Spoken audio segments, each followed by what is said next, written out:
একসাথে ১০,০০০ মানুষকে ইফতার করালেন মাদারীপুর ৩ আসনের সংসদ সদস্য খোকন। আতিকুর রহমান আজাদের পাঠানো ভিডিও তথ্যচিত্রে দেখুন বিস্তারিত। মাদারীপুরের কালকিনিতে একসাথে ১০,০০০ মানুষকে ইফতার করালেন বিএনপির কেন্দ্রীয় সহগণশিক্ষা বিষয়ক সম্পাদক, মাদারীপুর ৩ আসনের সংসদ সদস্য আনিসুর রহমান খোকন তালুকদার। শুক্রবার কালকিনি উপজেলা ও পৌরসভা বিএনপির আয়োজনে সৈয়দ আবুল হোসেন বিশ্ববিদ্যালয় কলেজ মাঠে বিকেল থেকেই বিভিন্ন ইউনিয়ন থেকে হাজার হাজার মানুষ অনুষ্ঠানস্থলে আসতে শুরু করেন। ইফতারের সময় হওয়ার আগেই পুরো কলেজ মাঠ কানায় কানায় পূর্ণ হয়ে যায়। ইফতার মাহফিলে প্রধান অতিথি হিসেবে উপস্থিত ছিলেন নবনির্বাচিত সংসদ সদস্য আনিসুর রহমান তালুকদার খোকন। ইফতারের আগে সংক্ষিপ্ত বক্তব্যে তিনি উপস্থিত সাধারণ মানুষ, দলীয় নেতাকর্মী ও শুভানুধ্যায়ীদের প্রতি কৃতজ্ঞতা প্রকাশ করেন। তিনি বলেন, এলাকার সার্বিক উন্নয়ন, শান্তি ও সম্প্রীতি বজায় রাখতে সবাইকে ঐক্যবদ্ধভাবে কাজ করতে হবে।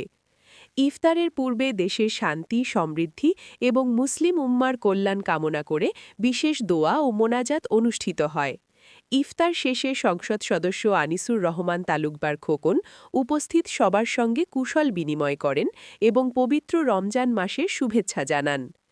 ইফতার মাহফিলের সভাপতিত্ব করেন কালকিনি উপজেলা বিএনপির সভাপতি বীর মুক্তিযোদ্ধা ফজলুল হক বেপারী এবং সঞ্চালনা করেন উপজেলা বিএনপির সাধারণ সম্পাদক মোহাম্মদ মাহবুব হোসেন মুন্সি।